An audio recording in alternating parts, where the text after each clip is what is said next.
साथियों, मैं मीनाक्षी शुक्ला एक बार पुनः आप सभी का स्वागत करती हूँ आपके अपने प्लेटफॉर्म वनडे एग्जाम स्टडी में। तो साथी, जैसा कि आपको पता है, आज हम आपके लिए बहुत इंपॉर्टेंट टॉपिक लेकर आए हैं और जिसको कि हम बुद्धि मापन कहते हैं। तो कई हमारे साथी ऐसे हैं जिनको बुद्धि मापन यानी जो बुद्धि मापन से अच्छी तरह से परिचित हैं, और कुछ इनमें से ऐसे भी साथी होंगे जो बुद्धि मापन के विषय में जिनको बहुत थोड़ी जानकारी है। तो चलिए, आज हम बुद्धि मापन को इस तरह से पढ़ेंगे कि बुद्धि मापन से बनने वाले क्वेश्चन हमसे ना छूटे। सबसे पहला मेरा क्वेश्चन है, कुछ हम चीजें आपसे पूछ रहे हैं, थोड़ा एक बार रिकॉल करवा देते हैं, सभी लोग फटाफट आंसर दीजिएगा। तो इससे पहले साथियों हमने बुद्धि को पढ़ा था। सबसे पहले आपको बताना है कि बुद्धि शब्द सबसे पहले किसने दिया। बुद्धि शब्द सबसे पहले किसने दिया? शालिनी, पूर्वी, मोनिका। अभी हमारे सिर्फ 9 साथी ही जुड़े हैं, फिर बाद में जुड़ते हैं, फिर उनको समस्याएं आती हैं टॉपिक से। एक बात याद रखिएगा, जैसे ही क्लास स्टार्ट होती है, कोशिश क्या करें, अगर आप कोई काम भी कर रहे हैं तो वहीं पर आप स्टार्ट करके रख लीजिएगा वीडियो, ठीक है। काम भी करते रहिएगा, जरूरी नहीं है कि आप जिस टाइम पढ़ें उस टाइम बिल्कुल एकदम फ्री हो जाए, क्योंकि आपके ऊपर जिम्मेदारियां ज्यादा है। काम भी करते रहें, पढ़ते भी रहें। रिटर्न वाला वर्क आप बाद में कर लिया करें, ठीक है। तो हमारे काफी साथी आ चुके हैं। शालिनी हैं, पूर्वी हैं, मोनिका राव हैं। तो शुरू करें क्या अपने आज का चैप्टर? कहते हैं गुड इवनिंग गाल्टन। बुद्धि ने कहा, बुद्धि शब्द का सबसे पहले प्रयोग गाल्टन ने किया, बिल्कुल सही। आपको ये बताना है, बुद्धि का त्रितंत्र सिद्धांत सबसे पहले किसने दिया था? बुद्धि का त्रितंत्र सिद्धांत किसने दिया था? त्रिकारक अलग है, त्रिकारक अलग है, त्रिविमी अलग है, त्रिस्तरी अलग है और त्रितंत्र अलग है। आपको बताना है त्रितंत्र का सिद्धांत किसने दिया। हमारी निगाहें आपके आंसर पर ही हैं। गुड इवनिंग सभी को, सभी हमारे साथियों को गुड इवनिंग। जल्दी से बताएं।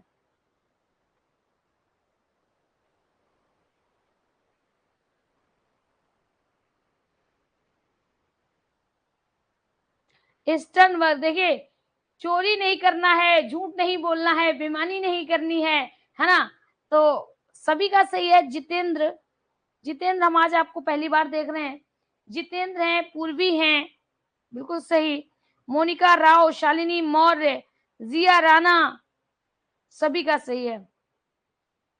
चलिए, तो ठीक है, आप लोगों को जितना आपको पढ़ाया गया है आपने पढ़ा है अच्छी तरह से, थैंक यू। आज हम बात करने वाले हैं बुद्धिमापन। देखिएगा, जब भी बुद्धिमापन शब्द का नाम आता है तो एक हमारे मन में एक ख्याल आता है।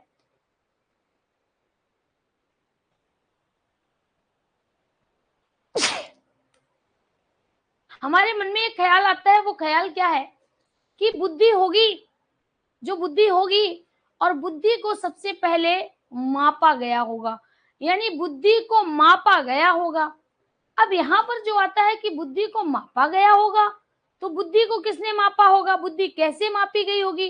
कैसे बताया गया होगा कि इस व्यक्ति के अंदर इतनी बुद्धि है, इस व्यक्ति के अंदर इतनी कम है, इसके विषय में इस बालक के अंदर इतनी बुद्धि है। तो मेरे साथियों, बुद्धि मापन पर जिसने सबसे महत्वपूर्ण रिसर्च की, उसमें नाम आता है बिने का। ध्यान दीजिएगा, यानी बुद्धि मापन पर जो सबसे सटीक कार्य किया था वह किसने किया था? बिने ने किया था। और जो बिने ने बुद्धिमापन का कार्य किया था वो कब किया था? 1905 ईस्वी में किया। कब किया था? 1905 ईस्वी में बिने ने सबसे पहले बुद्धिमापन का कार्य किया था। अब बिने ने जो बुद्धिमापन का कार्य किया वो किस आधार पर किया था? ध्यान दीजिएगा, हम सब चीजें पढ़ाएंगे, लेकिन हम जो अभी बता रहे हैं उतनी चीजें आप याद रखना। तो याद रखना, मानसिक आयु के आधार पर। किस आधार पर? मानसिक आयु के आधार पर। तो क्या 1905 से पहले बुद्धि का मापन नहीं होता था? क्या 1905 से ही बुद्धि का मापन शुरू हुआ? हमारे मन में अनेक तरह के प्रश्न आते हैं, तो यहां से हम सारी चीजें कवर करेंगे। देखिएगा, जो बिने का समय था वह मेरे साथियों समय था 1905 का। वह समय क्या था? वह समय 1905 का था।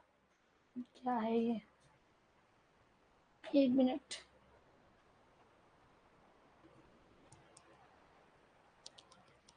वरना अभी आप लोग कहेंगे आवाज नहीं आ रही।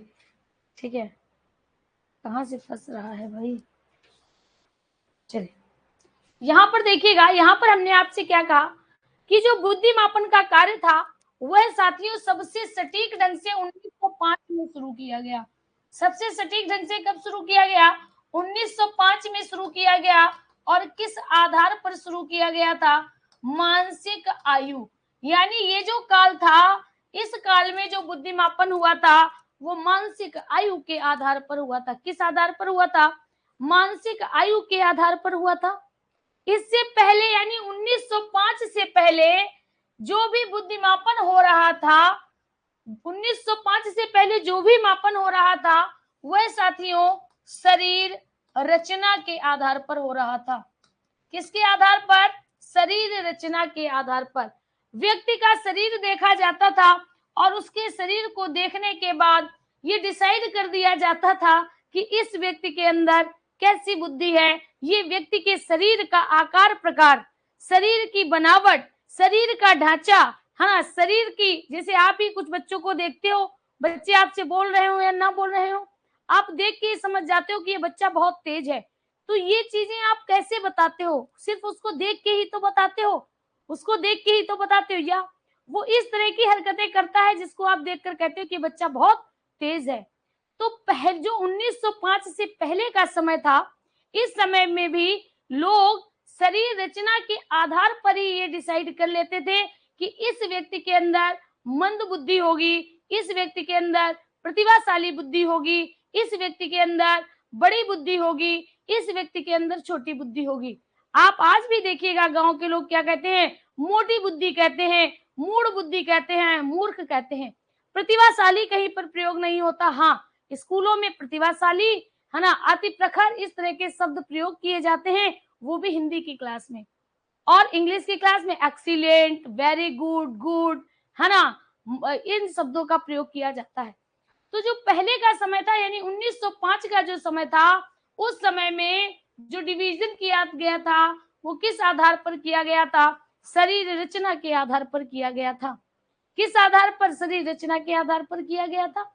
और जो विनय के बाद का जो समय आया, उस समय में जो बुद्धि का मापन किया गया था वह बुद्धि लब्धि के आधार पर किया गया था।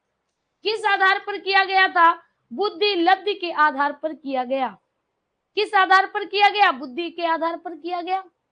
और इसी आधार पर समय का डिवीजन कर दिया गया, इसी आधार पर समय को बांट दिया गया।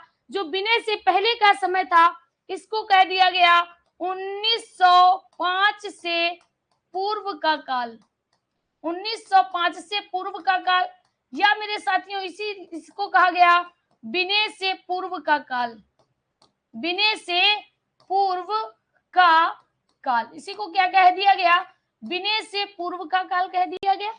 ठीक है, जो 1905 का समय था वो उस वही विनय का समय था, यानी इसको क्या कह दिया गया? विनय का काल कह दिया गया। इसको क्या कह दिया गया? विनय का काल कह दिया गया। इस समय को विनय के काल के नाम से जाना गया। और जो इसके बाद का समय आया उसको साथियों उसका डिवीजन बुद्धि लब्धि के आधार पर किया गया। और इसी को 1905 के बाद का काल, 1905 के बाद का काल कहा गया, या मेरे साथियों इसी को विनय के बाद का काल कहा गया। विनय के बाद का काल कहा गया। ध्यान से मेरी बातों को सुनिएगा, क्योंकि हम चाहते हैं आप सीखें। हम ये नहीं चाहते हैं कि आप चीजों को रटें, आप चीजों को सीखें। तो यहाँ पर आपने ये जान लिया कि बुद्धि मापन का सबसे पहले प्रयोग विनय ने किया, और विनय से पहले भी बुद्धि का मापन होता था, लेकिन वह बुद्धि का मापन सिर्फ और सिर्फ शरीर का आकार देखकर किया जाता था। जिस व्यक्ति का चेहरा बड़ा होता था, जिस व्यक्ति का चेहरा बड़ा होता था तो कहा जाता था कि इसकी बुद्धि बड़ी है, इसके अंदर बड़ी बुद्धि है, बहुत बुद्धिमान है। जिसकी मांसपेशियां हष्ट पुष्ट थी, जो देखने में अत्यंत गर्वीला और जोश युक्त रहता था, कहा जाता था कि वह प्रतिभाशाली है। माना जाता था वह प्रतिभाशाली है। जो व्यक्ति दुबला पतला होता था, जो व्यक्ति दुबला पतला होता था, कहा जाता था कि ये मंद बुद्धि का है। जो ज्यादा सोता था, कहा जाता है ये मंद बुद्धि का है। तो ये जो डिवीजन किया गया था, ये जो सोच डेवलप की थी, जो सोच डेवलप हुई थी उस समय के लोगों में, वह सिर्फ और सिर्फ शरीर को देख कर ही ये बुद्धि का मापन किया गया था। शरीर को देखकर ही बुद्धि का मापन किया गया था। अब देखिएगा, यहाँ पर अगर देखा जाए तो उन्होंने बुद्धि को मापा तो नहीं, सिर्फ और सिर्फ क्या, अनुमान लगाया। उन्होंने क्या बुद्धि का मापन किया? नहीं किया, सिर्फ और सिर्फ अनुमान लगाया। इसीलिए ये जो काल था वह साथियों अवैज्ञानिक काल कहलाया। ये काल क्या कहलाया? अवैज्ञानिक काल कहलाया। ठीक है। अब इसके बाद हमारा दूसरा काल आता है विनय का काल। इसमें मानसिक आयु शब्द निकल कर आया और मानसिक आयु से ही साथियों व्यक्ति की बुद्धि को मापा गया। इसीलिए इस काल को क्या कहा जाता है? वैज्ञानिक काल कहा जाता है। बुद्धि का मापन हुआ था, इसीलिए इसको क्या कहा जाता है? वैज्ञानिक काल कहा जाता है। क्योंकि विज्ञान सब कुछ प्रूव्ड करती है, विज्ञान प्रूव को मानती है, सिद्ध को मानती है, ऐसा नहीं होता है। तो यहाँ पर विनय ने प्रयोग किया और इस प्रयोग के आधार पर ही व्यक्ति को 3 कैटेगरियों में बांटा था: सामान्य, श्रेष्ठ और मंद। सामान्य, श्रेष्ठ और मंद। ठीक है। अब तीसरा जो काल आया वह साथियों 1905 के बाद का काल कहा गया। उसी को विनय के काल का समय कहा गया था और इसको साथियों आधुनिक काल कहा गया। इसको आधुनिक काल के नाम से जाना गया। इसको आधुनिक काल के नाम से जाना गया। अगर जो ये बात में अगर आपको कोई भी दिक्कत है, अभी बुद्धि लब्धि आपको समझ नहीं आई होगी, क्योंकि बुद्धि लब्धि का मतलब है जो आप बुद्धि लब्धि निकालते हो, आईक्यू निकालते हो। ये आईक्यू शब्द आया कब था? क्या विनय के समय में आया था? नहीं, विनय ने सिर्फ मेंटल एज दी थी। विनय ने मेंटल एज दी थी। मेंटल एज क्या होती है बताएंगे। तो इन्होंने सिर्फ मेंटल एज के आधार पर बुद्धि का मापन किया था। जो बुद्धि लब्धि का सूत्र था, जो आईक्यू का सूत्र निकल कर आया था, वह मेरे साथियों कब निकल कर आया था? आधुनिक काल में निकल के आया। आधुनिक काल में निकल कर आया।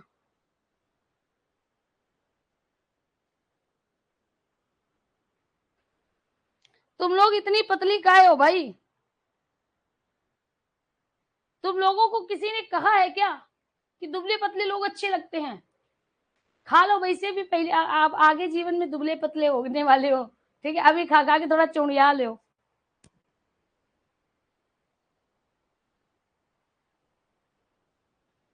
चलिए, इतनी बात समझ में आई? इतनी बात समझ में आई कि नहीं आई? अगर आई हो तो फटाफट कमेंट करिएगा, जिससे कि हम आगे अपना कंटिन्यू करें।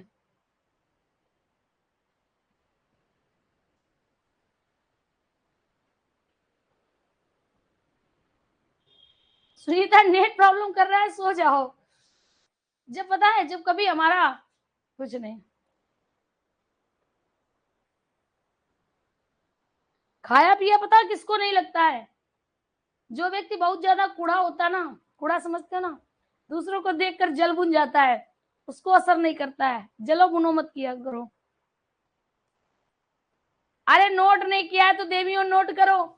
कब नोट करोगे? जल्दी से भैया नोट कर लो इसको फटाफट। आगे देखिएगा, सबसे पहले हम बात करते हैं शरीर रचना के सिद्धांत को, जिसको कहते हैं 1905 से पूर्व का काल। आप लोग नोट करिएगा फटाफट। 1905 से पूर्व का काल। 1905 से पूर्व का काल। 1905 से पूर्व का काल।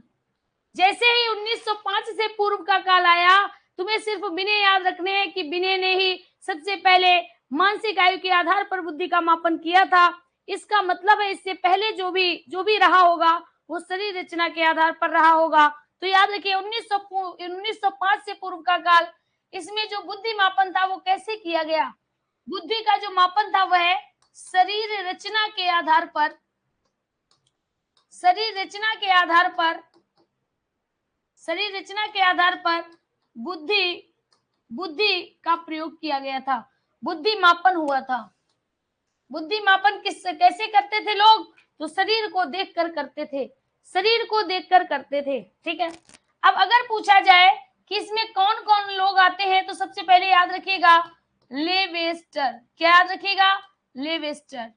दूसरा साथियों कैटल, कैटल। ठीक है, बेवर, बेवर नाम सुना है, बेवर। ठीक है, तो इसमें कौन आते हैं? जैसे लेवेस्टर है, जैसे कैटल है, जैसे गाल्टन है ना, और जैसे बुद्धि शब्द का प्रयोग सबसे पहले किसने किया था? गाल्टन ने ही तो किया था। जैसे गाल्टन है, जैसे गिलफोर्ड है, गिलफोर्ड है, ये साथियों किसके समर्थक थे? तो इन्होंने सबसे पहले जो बुद्धि का मापन करवाया था वह देख कर ही किया था। जो लोग मोटे तगड़े होते थे उनको क्या माना? उनको माना कि इसमें बुद्धि चौड़ी होती है। क्लियर? जल्दी से लिख लो भाई, देर मत करो, जल्दी लिखो।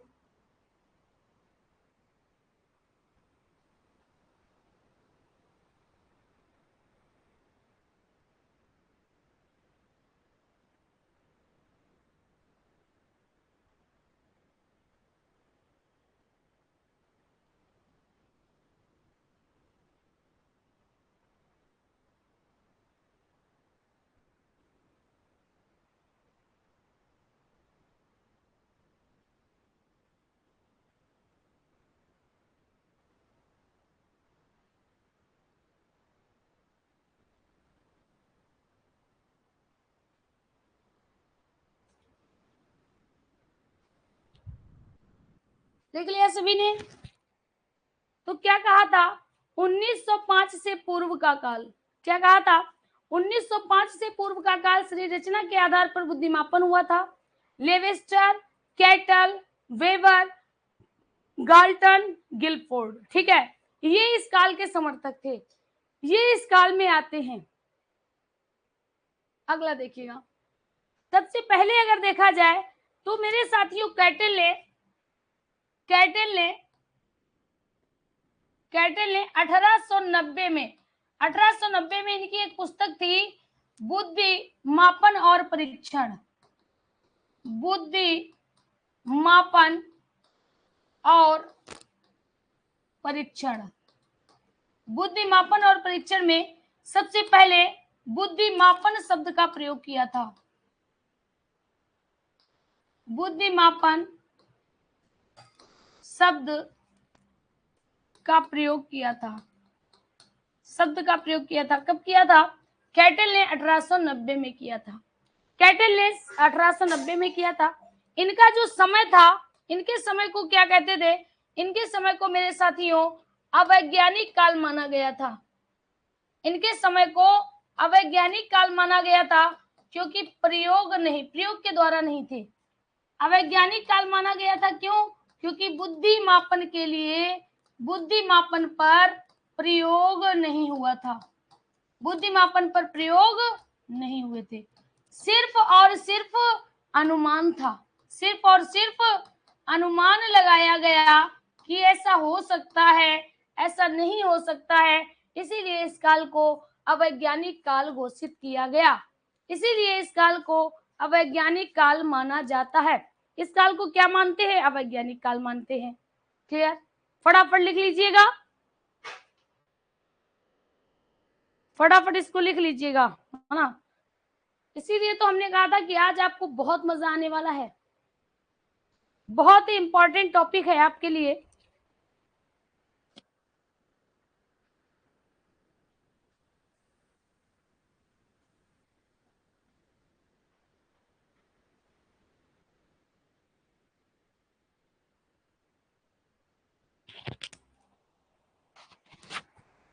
ये क्या हो गया?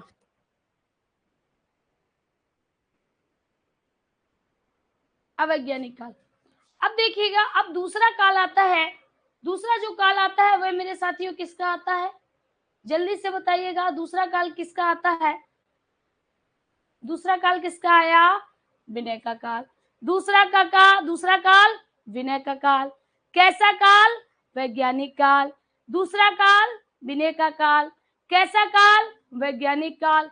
और ये साथियों इन्होंने कह सकते हैं इन्होंने बुद्धि का मापन किया था। कैसे किया था बताएंगे। चलिए, अब यहाँ पर दूसरा काल जो हमें लेके चलना है वह हमें क्या करना है, यहाँ पर लिखिएगा 1905 का काल। 1905 का काल, 1905 के काल को विनय का काल मानते हैं। इसको क्या मानते हैं, विनय का काल मानते हैं। ठीक है, इन्होंने साथियों बुद्धि का मापन, बुद्धि मापन का आधार, इनके बुद्धि मापन का आधार क्या था, मानसिक आयु था। क्या था, मानसिक आयु था, मानसिक आयु था। अगर पूछा जाए विनय कहाँ के निवासी थे, विनय कहाँ के निवासी थे, कहाँ के निवासी थे, तो याद रखिएगा फ्रांस के। कहाँ के, फ्रांस के।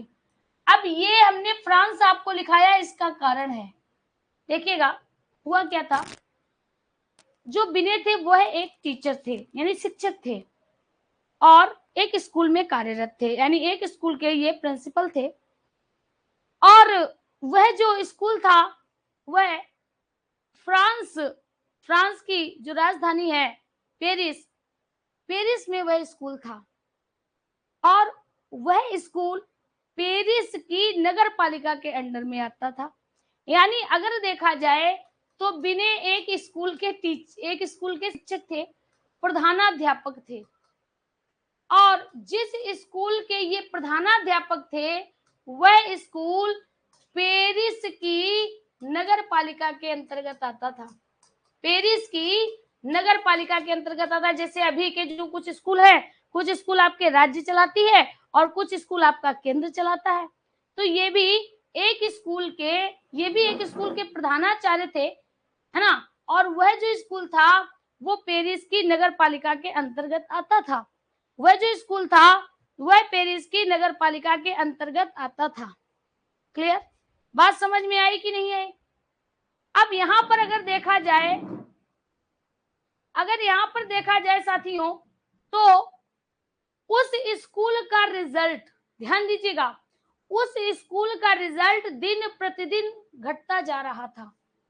वह जिस स्कूल में प्रधानाचार्य थे उस स्कूल का रिजल्ट दिन प्रतिदिन गिरता जा रहा था। जैसे अगर आप किसी क्लास में पढ़ाते हैं तो एक बच्चे को समझ नहीं आता, कोई बात नहीं, दो बच्चों को समझ में नहीं आता, कोई बात नहीं।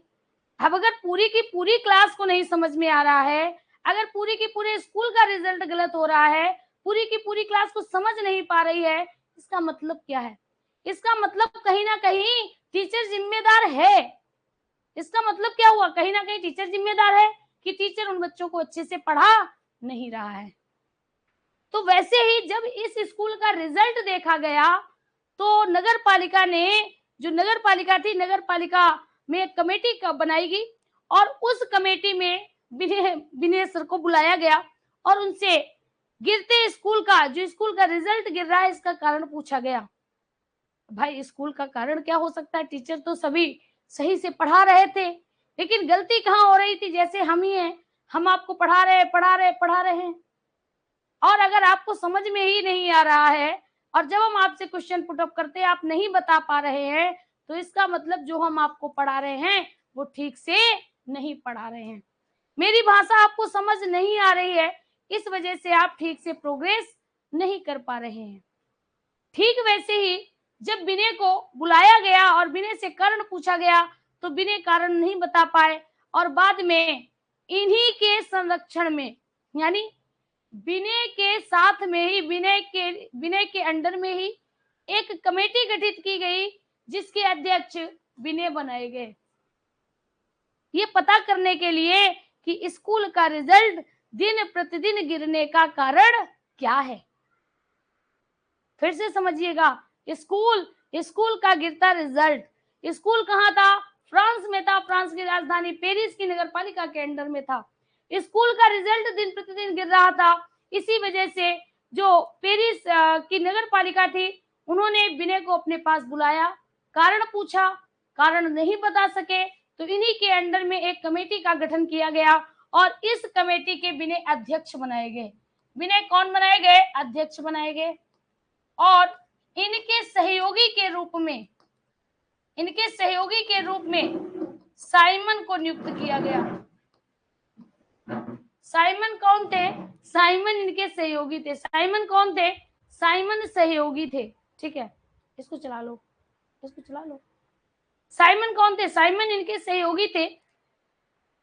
तो जब बिने और साइमन ने मिलकर इसका हल ढूंढने के लिए एक पेपर बनाया, एक पेपर तैयार किया, या हम कह सकते हैं एक परीक्षण किया, बिने और साइमन ने मिलकर, इसी को कहा जाता है बिने साइमन बुद्धि परीक्षण। बिने साइमन बुद्धि परीक्षण, बिने साइमन बुद्धि परीक्षण। ये साथियों, ये बुद्धि परीक्षण इन्होंने कब बनाया था? ये साथियों 1905 में बनाया था। ये क्या किया था? ये उन्होंने जो बुद्धि परीक्षण था वह 1905 में बनाया था। फिर इसके माध्यम से जब इन्होंने क्या किया, जब बुद्धि परीक्षण किया तो उसके सटीक आंसर नहीं आए, यानी इसके सटीक रिजल्ट नहीं मिले, तो इन्होंने इसमें कुछ और चेंजेस किए, इसमें कुछ और बदलाव किए। और दूसरा जो इन्होंने बुद्धि परीक्षण बनाया वह 1908 में बनाया। इसको कहा जाता है बिने साइमन बुद्धि परीक्षण, बुद्धि परीक्षण। इसमें इन्होंने क्या किया था? इसी बुद्धि परीक्षण पर इन्होंने संशोधन कर दिया था। और ये जो बुद्धि परीक्षण था यह मेरे साथियों 3 से 16 साल के व्यक्तियों के लिए था। 3 से 16 साल की जो उम्र के जो भी बच्चे थे सभी के लिए ये परीक्षण कारगर था। ध्यान से सुनना, 3 से 16 साल के जो भी बच्चे थे, जो भी जवान थे, सभी के लिए ये कारगर था। और इनमें 59 पदों का प्रयोग किया गया था, जबकि इसमें सिर्फ और सिर्फ 30 पद थे, वो भी सरल से कठिन की ओर, सरल से कठिन की ओर, सरल से कठिन की ओर थे।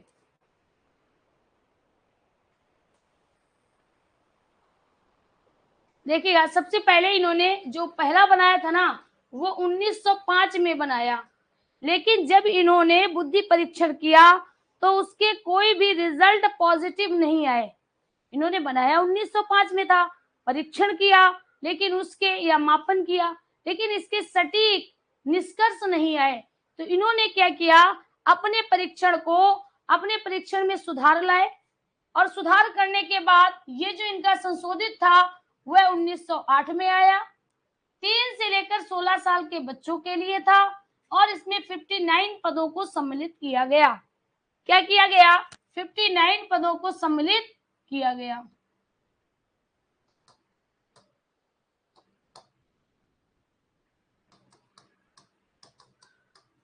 अब देखिएगा, यहां पर संशोधन करने के बाद ही विनय साइमन बुद्धि परीक्षण में मानसिक आयु शब्द जोड़ा गया। क्या जोड़ा गया? मानसिक आयु शब्द जोड़ा गया। अब देखिएगा, मानसिक आयु क्या थी? विनय ने एक पेपर तैयार किया, विनय ने क्या किया, एक पेपर बनाया, और इस पेपर में मान लीजिए जैसे 20 प्रश्नों को रखा। ये जो पेपर था वह कक्षा 5 के स्तर का था। कक्षा 5 का, जैसे आपको जब आप क्लास 5 में पढ़ते हो, क्लास 6 में पढ़े, क्लास 7 में पढ़े, तो आपको एक पेपर देना पड़ता है, या जैसे अभी आप टेट का पेपर देने जाते हो तो इसमें आपको कुछ क्वेश्चन करने होते हैं कि नहीं? तो वैसे ही इन्होंने कक्षा 5 का एक पेपर बनाया, उसमें 20 प्रश्नों को रखा। अब 20 प्रश्नों को जो इन्होंने रखा था, मान लीजिए यहाँ पर 20 प्रश्न थे। अब इन्होंने कक्षा 5 के बच्चों को अपने पास बुलाया, और उनका, जैसे नहीं आप एग्जाम कराते हो ना, भाई सभी ने एग्जाम कंडक्ट किया होगा या कराया होगा, तो वैसे ही इन्होंने कक्षा 5 के विद्यार्थियों को अपने पास बुलाया। अगर कोई बच्चा कक्षा 5 का है, ध्यान दीजिएगा, अगर कोई बच्चा कक्षा 5 का है और कक्षा 5 के पेपर सॉल्व कर रहा है, कोई बच्चा कक्षा 5 का है और कक्षा 5 के का पेपर सॉल्व कर रहा है, इसका मतलब सामान्य बुद्धि है। भाई क्लास 5 में पढ़ रहा है और क्लास 5 का पेपर हल कर रहा है, तो वह सामान्य है, क्लास के स्तर का है तो उसको सामान्य कहा जाएगा।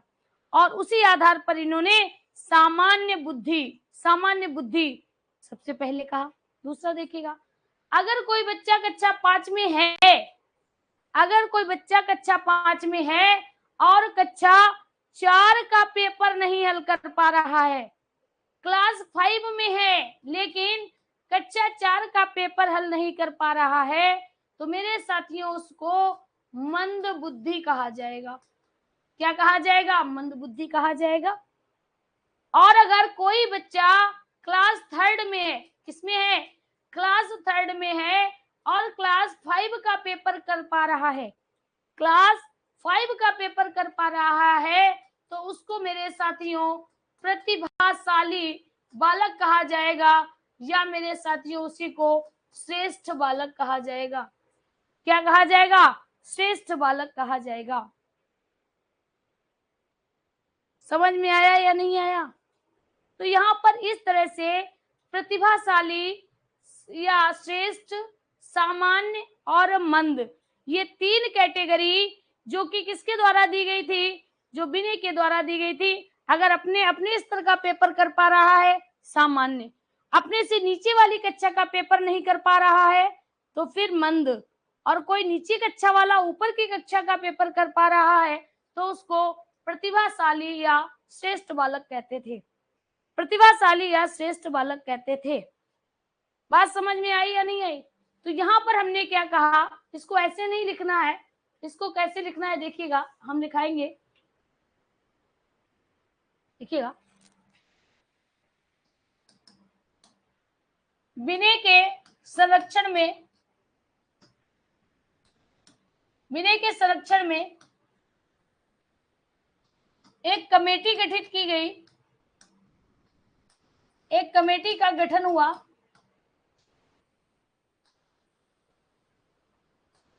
जिसके अध्यक्ष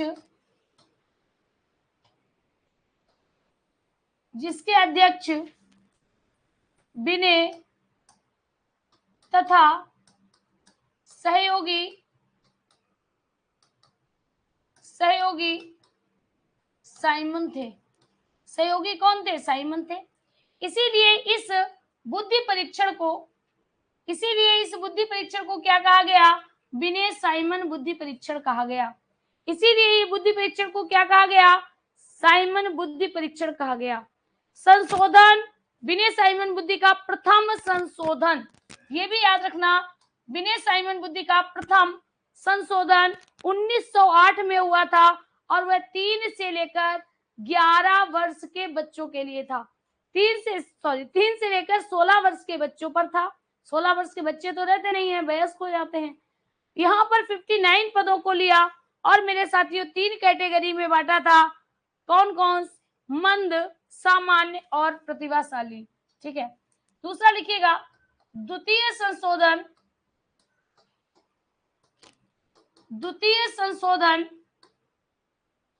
1911 में हुआ। द्वितीय संशोधन 1911 में हुआ था। द्वितीय संशोधन कब हुआ था? 1911 में हुआ था। ये बात आप याद रखना। प्रथम संशोधन 1908, द्वितीय संशोधन 1911 तथा 1911 में ही विनय की मृत्यु हो गई। विनय की मृत्यु हो गई थी। 1911 में ही विनय की मृत्यु हो गई थी। ठीक है। अगला, अब यहाँ पर कुछ हम आपसे पूछना चाहते हैं। सबसे पहला देखिएगा, जो विनय साइमन बुद्धि परीक्षण था, वह फ्रांस के बालकों के लिए था। किसके लिए था? फ्रांस के बालकों के लिए था।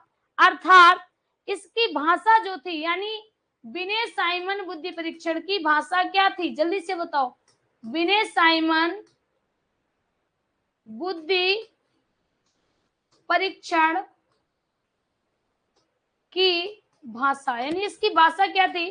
तो याद रखिएगा, इसकी भाषा मेरे साथियों फ्रेंच भाषा थी। इसकी भाषा क्या थी? फ्रेंच भाषा थी। अगर पूछा जाए कि इसका प्रयोग किस पर किया गया था, प्रयोग किस पर हुआ था? तो याद रखिएगा, पढ़े लिखे बच्चों पर। पढ़े लिखे बच्चों पर। अगर पढ़े लिखे बच्चों पर हो रहा है तो इसका मतलब शाब्दिक बुद्धि परीक्षण था। कैसा था? शाब्दिक बुद्धि परीक्षण था। शाब्दिक बुद्धि परीक्षण था। जो बुद्धि परीक्षण पढ़े लिखों पर हो, जो परीक्षण पढ़े लिखों पर हो वह शाब्दिक बुद्धि परीक्षण होता है। ठीक है। जो बुद्धि परीक्षण पढ़े लिखों पर ना हो, अनपढ़ लोगों पर हो, वह अशाब्दिक बुद्धि परीक्षण कहलाता है। क्या कहलाता है? अशाब्दिक बुद्धि परीक्षण कहलाता है। जिस बुद्धि परीक्षण में, ध्यान दीजिएगा, जिस बुद्धि परीक्षण में एक एक व्यक्ति का बुद्धि परीक्षण हो, जिस बुद्धि परीक्षण में एक एक व्यक्ति का अलग से बुद्धि का मापन हो, उसको व्यक्तिगत बुद्धि परीक्षण कहते हैं। क्या कहते हैं? व्यक्तिगत। व्यक्तिगत बुद्धि परीक्षण में एक एक व्यक्ति का बुद्धि परीक्षण होता है। अगला आता है सामूहिक बुद्धि परीक्षण। सामूहिक बुद्धि परीक्षण में कई व्यक्तियों का बुद्धि परीक्षण एक साथ हो जाता है। सामूहिक बुद्धि परीक्षण में कई व्यक्तियों का बुद्धि परीक्षण एक साथ हो जाता है, सामूहिक बुद्धि परीक्षण कहलाते हैं। ठीक है, सामूहिक बुद्धि परीक्षण कहलाता है। तो याद रखिए, पढ़े लिखों पर परीक्षण, पढ़े लिखों पर परीक्षण शाब्दिक, अनपढ़ पर अशाब्दिक। एक अलग अलग का हो तो व्यक्तिगत, एक साथ हो सामूहिक, अलग अलग हो व्यक्तिगत, एक साथ हो सामूहिक। ठीक है, आगे देखिएगा। तो ये बात समझ में आई कि नहीं आई? ये बात समझ में आई कि नहीं आई? अब फिर से समझ लो, इसको हम शॉर्ट में समझाते हैं। 1905 का जो एज था वो विनय का काल था। विनय ने जो बुद्धि का परीक्षण किया था वो मानसिक आयु पर किया था, और उन्होंने मानसिक आयु कैसे दी? एक पेपर तैयार कर लिया, और ये कक्षा 5 का पेपर था। अगर कक्षा 5 का बच्चा, अगर कक्षा 5 का बच्चा, ध्यान दीजिएगा, अगर कक्षा 5 का बच्चा कक्षा 5 का पेपर हल कर लेता है तो उसकी मानसिक आयु, तो उसकी मानसिक आयु क्या होगी? मानसिक आयु 5 होगी। कितनी होगी? 5 होगी। अगर वह कक्षा 5 का पेपर हल नहीं कर पाता है, कक्षा 5 का पेपर नहीं हल कर पाता है, तो उससे कक्षा 4 का पेपर हल करवाया जाएगा। अगर ये भी नहीं कर पाता है तो कक्षा 3 का पेपर हल करवाएगा। अगर कक्षा 3 का पेपर हल कर ले जाता है तो उसकी मानसिक आयु 3 वर्ष होगी। तो उसकी मानसिक आयु कितनी होगी? 3 वर्ष होगी, यानी 3 वर्ष होगी। ठीक। तो मानसिक आयु शब्द किसने दिया? मानसिक आयु शब्द के जन्मदाता विनय माने जाते हैं। विनय ने मानसिक आयु के आधार पर बुद्धि परीक्षण किया था, यानी बुद्धिमापन किया था। विनय का बुद्धिमापन क्या कहलाता है? विनय साइमन बुद्धि परीक्षण कहलाता है, क्योंकि इनके सहयोगी साइमन थे। साइमन के सहयोग से इन्होंने सबसे पहला बुद्धि परीक्षण 1905 में किया था। सबसे पहला बुद्धि परीक्षण इन्होंने कब किया था? 1905 में किया था। इसमें टोटल 30 पद थे और 30 पद सरल से कठिन की ओर थे। क्लियर? दूसरा, अब इनको विनय साइमन बुद्धि परीक्षण जो पहला था इसमें कुछ गलतियां थी, कुछ चीजें छूट रही थी, तो इन्होंने प्रथम संशोधन किया और इसके बाद विनय साइमन बुद्धि परीक्षण, उसका भी नाम विनय साइमन बुद्धि परीक्षण था, वह 3 से 16 साल के बच्चों पर था। और ये बुद्धि परीक्षण कब हुआ था? 1908 में हुआ था। कब हुआ था? 1908 में हुआ था। इसमें इन्होंने 59 पदों को रखा, यानी पहले जो 30 पद थे अब डबल पद हो गए, 59 हो गए। और इसमें कुछ कठिन स्तर था। इसमें क्या था? इसमें कठिन स्तर रखा। ठीक। अब देखिएगा, इस आधार पर, यानी ये जो विनय साइमन बुद्धि परीक्षण प्रथम संशोधन पर था, इसमें इन्होंने मानसिक आयु यहां से ओरिजिन किया, और मानसिक आयु इस प्रकार से इन्होंने मानसिक आयु बताई। इस आधार पर इन्होंने मानसिक आयु के बारे में बताया। द्वितीय संशोधन इन्होंने फिर किया 1911 में, तथा 1911 में ही विनय की मृत्यु हो गई। विनय साइमन बुद्धि परीक्षण की भाषा फ्रेंच थी और ये पढ़े लिखों पर थी। किस पर थी? पढ़े लिखों पर थी। अर्थात प्रयोग किस पर किए थे? पढ़े लिखे बच्चों पर किए थे। शाब्दिक बुद्धि परीक्षण था। शाब्दिक बुद्धि परीक्षण था। क्लियर? शाब्दिक बुद्धि परीक्षण था। तो दूसरा काल आपका निपट गया, यानी विनय का काल, विनय से पूर्व का काल, शरीर रचना का काल भी आपका हो गया, और साथियों दूसरा जो काल था विनय का काल, वो भी निपट गया। अब तीसरा काल आता है जिसको हम कहते हैं 1905 के बाद का काल। 1905 के बाद का काल, इस काल को विनय से बाद का काल कहते हैं। इसको क्या कहते हैं? विनय से बाद का काल। विनय से बाद का काल कहते हैं। दूसरा याद रखिए, ये साथियों आधुनिक काल था। ये क्या था? आधुनिक काल था। इसमें जो बुद्धि मापन हुआ था, बुद्धि का मापन जो हुआ था वह बुद्धि लब्धि के आधार पर हुआ था। किसके आधार पर हुआ था? बुद्धि लब्धि के आधार पर हुआ था। अब बुद्धि लब्धि के आधार पर कैसे, देखिएगा।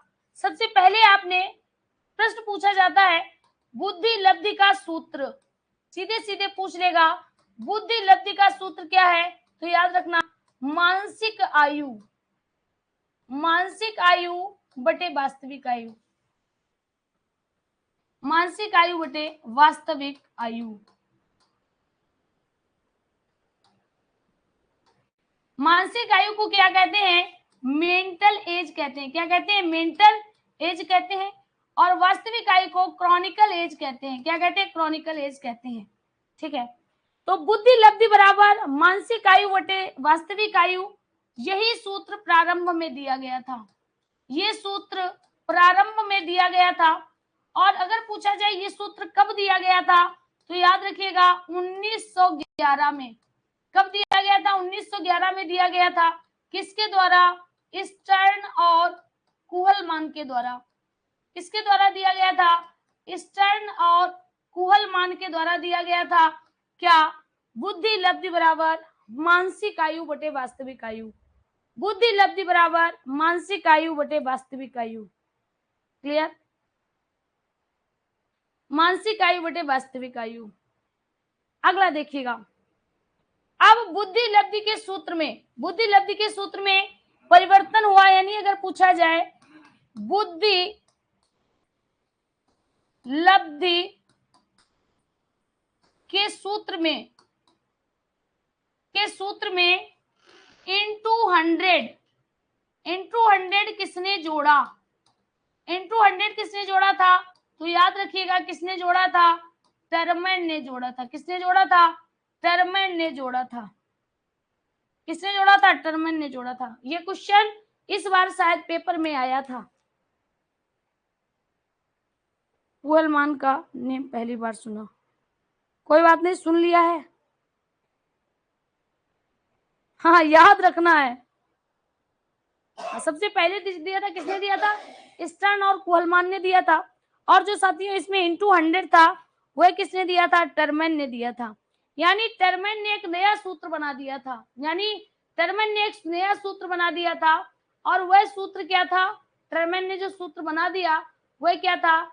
मेंटल एज बटे क्रॉनिकल एज इंटू 100। ये किसका था? आईक्यू का सूत्र था। आईक्यू का फार्मूला क्या था? आईक्यू का फार्मूला क्या था? Mental age into chronological age, sorry, mental age upon chronological age into 100।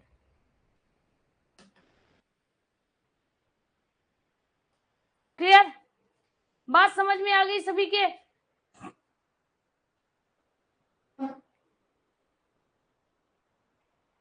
अब देखिएगा, अगर आपसे पूछा जाए कि जो साइमन बुद्धि परीक्षण था, साइमन बुद्धि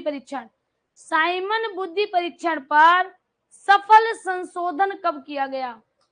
साइमन बुद्धि परीक्षण पर सफल संशोधन कब किया गया? तो यहां पर याद रखना 1916 में, 1916 में टर्मैन द्वारा स्टैनफोर्ड विश्वविद्यालय में, स्टैनफोर्ड विश्वविद्यालय में स्टैनफोर्ड विश्वविद्यालय में बिने साइमन बुद्धि परीक्षण का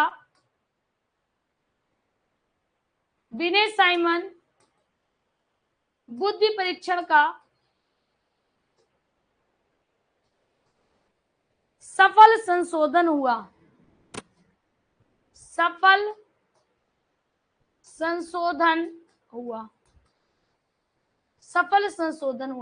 यानी सफल संशोधन कब हुआ था? तो याद रखिएगा, ये टर्मन के द्वारा 1916 में दिया गया था। कहां पर दिया गया था? स्टैनफोर्ड विश्वविद्यालय में किया गया था। इसीलिए इसका नाम क्या हो गया? स्टैनफोर्ड बिने साइमन बुद्धि परीक्षण। स्टैनफोर्ड बिने साइमन बुद्धि परीक्षण।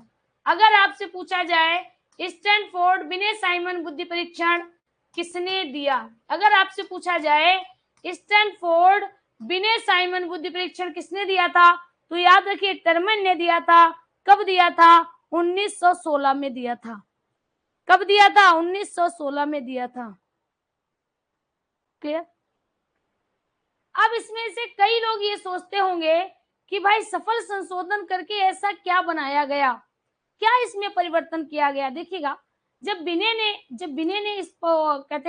ने ये परीक्षण बनाया था तो उसकी लैंग्वेज फ्रेंच भाषा थी और फ्रेंच भाषा तो सभी को आती नहीं। तो जो स्टैनफोर्ड विश्वविद्यालय में इसका संशोधन हुआ था उसमें इसकी लैंग्वेज बदल दी गई और सभी के लिए ऐसी भाषा की गई जो जिसके द्वारा सभी इसमें प्रयोग कर सकें। तो याद रखिएगा, जो टर्मन द्वारा स्टैनफोर्ड विश्वविद्यालय में जो ये परीक्षण हुआ था, इसमें अमेरिका के पढ़े लिखे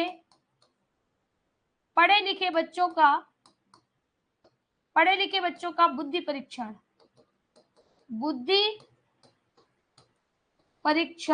हुआ। इसके द्वारा किसका बुद्धि परीक्षण हुआ? तो इसके द्वारा मेरे साथियों अमेरिका के पढ़े लिखे बच्चों का बुद्धि परीक्षण हुआ था। अमेरिका के पढ़े लिखे बच्चों का बुद्धि परीक्षण हुआ था और इसकी जो भाषा थी वह लैटिन भाषा थी। क्या थी? लैटिन भाषा थी, या हम कह सकते हैं लैटिन भाषा थी।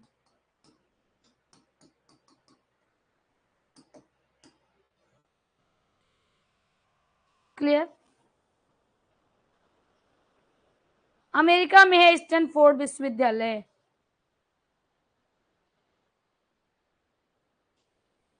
देखिए इसमें कौन कौन से पॉइंट आपके लिए इंपॉर्टेंट है? सब इंपॉर्टेंट है। सबसे पहले बुद्धि लब्धि का सूत्र। कल हम आपको बुद्धि लब्धि कल तो इसका टर्म नहीं होगा, अगला जब इसका टर्न आएगा तो हम बुद्धि लब्धि निकालना आपको सिखाएंगे। ठीक है, कैसे बुद्धि लब्धि निकाली जाती है, क्योंकि अभी इससे पहले जो एग्जाम हुआ था उसमें बुद्धि लब्धि पूछ दी गई कि एक व्यक्ति का IQ इतना है, मेंटल एज इतनी है, उसकी क्रॉनिकल एज कितनी होगी। ठीक है, तो ये सब बताएंगे। सबसे पहले बुद्धि लब्धि का आपको सूत्र पता होना चाहिए, किसने दिया था? तो प्रारंभ सूत्र दिया था 1911 में स्टर्न और कुहलमान ने। अगर पूछा जाए बुद्धि लब्धि के सूत्र में इंटू 100 किसने जोड़ा, तो ये टर्मन ने जोड़ा था। ठीक है, दूसरा IQ इक्वल्स क्या कर दिया? Mental age upon chronological age into 100। ये सूत्र किसने बना दिया था? तो ये सूत्र जो था वह टर्मन के द्वारा बनाया गया। 1916 में टर्मन प्रोफेसर थे स्टैनफोर्ड विश्वविद्यालय के। तो 1916 में टर्मन द्वारा स्टैनफोर्ड विश्वविद्यालय में बिने साइमन बुद्धि परीक्षण का सफल संशोधन हुआ। यानी बिने साइमन बुद्धि परीक्षण जो कि फ्रेंच भाषा में था। किस भाषा में था? फ्रेंच भाषा में था। इसका सफल संशोधन हुआ और इसी का नाम बदलकर स्टैनफोर्ड बिने साइमन बुद्धि परीक्षण कर दिया गया। अब इसकी भाषा क्या हो गई थी? इसकी भाषा मेरे साथियों लैटिन भाषा हो गई थी। ये अमेरिका के पढ़े लिखे बच्चों का बुद्धि परीक्षण हुआ था। इसमें अमेरिका के पढ़े लिखे बच्चों का बुद्धि परीक्षण हुआ था। क्लियर? अब आप लोगों में से अभी हमने सिर्फ और सिर्फ बुद्धि मापन पढ़ाया है। भारत में बुद्धि मापन कब हुआ इसको हमने टच नहीं किया और इसको हम अगले टर्न पे ही पढ़ाएंगे। हम मिक्स नहीं कराएंगे ना, मिक्स वेज नहीं बनवाना है।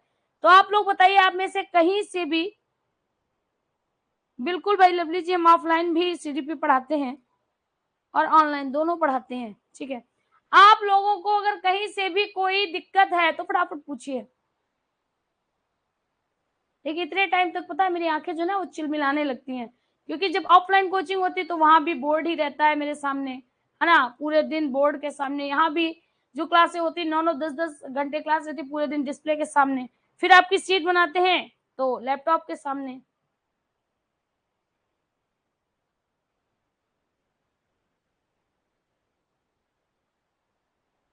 समझ में आ गया सभी के? सब कुछ क्लियर है? कोनो दिक्कत नहीं? सब कुछ क्लियर? चलिए तो क्लास छोड़े फिर। चलिए, तो हमने आपसे क्या कहा था? हमने आपसे यही कहा था कि जब आप पढ़ोगे तब आप जानोगे कि चीजें क्या होती हैं, है ना। तो अब चीजें आपके दिमाग में एक एक करके क्लियर हो रही होंगी। आप इनके क्वेश्चन कहीं मतलब कहीं से भी क्वेश्चन जैसे उसमें दिए रहते हैं, गूगल से सर्च करके क्वेश्चन किया करें। अगर क्वेश्चन नहीं हो पाते हैं तो वो क्वेश्चन हमारे साथ डिस्कस किया करो। अभी हमने क्वेश्चन कराए नहीं लेकिन कराएंगे, ठीक है। चलिए, तो आज के लिए इतना ही। अच्छा एक बात बताओ, जैसे ये टाइम अगर चेंज किया जाए, हाँ, तो आपको किस टाइम रखा जाए?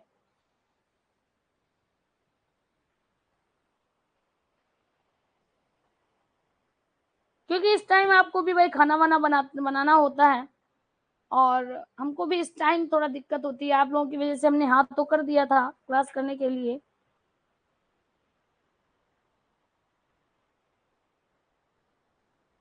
लक्ष्मी पांडे जी कहती हैं 11 बजे। पूर्वी कहती जिस टाइम मैम कर लो, हमें क्या है। कोमल साहब, टाइम अच्छा नहीं है, घनघोर खराब है, तुम्हें बिटिया कुछ करना नहीं है ना, कोई काम है नहीं घर में तुमका।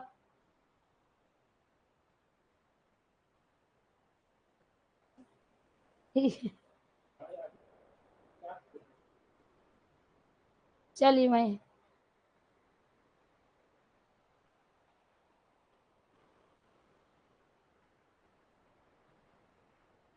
हम भी यही सोच रहे हैं 10:30-11 बजे के आसपास अगर टाइम हो आप लोगों को तब कर दिया जाए, क्योंकि अभी आगे गर्मी भी स्टार्ट हो जाएंगी और भी।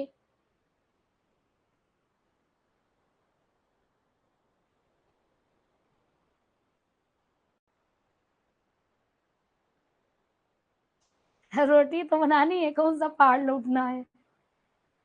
चलिए, तो देखिए भाई 10:30-11 बजे सोच रहे थे, अगर आपको सुटेबल है तो देखते हैं उस टाइम, क्योंकि इस टाइम तक बहुत ज्यादा समय हो जाता है।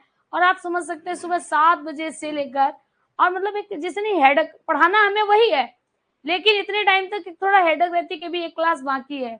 और अगर ऐसा नहीं हो तो 7 बजे हम फ्री हो जाएं, है ना, ये रहता है सिर्फ, और कुछ नहीं। पढ़ाना तो उतने ही घंटे हैं, चाहे ऐसे पढ़ाओ चाहे वैसे पढ़ाओ।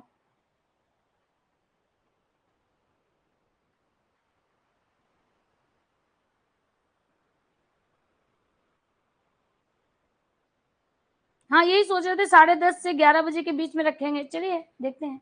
तो आज के लिए इतना ही, मिलते हैं कल फिर से इसी, नहीं कल इस समय नहीं मिलेंगे, अब मिलेंगे अगले सोमवार को फिर इसी समय एक नए जोश और जुनून के साथ और भारत में बुद्धि मापन को लेकर। तो आज के लिए इतना ही, धन्यवाद।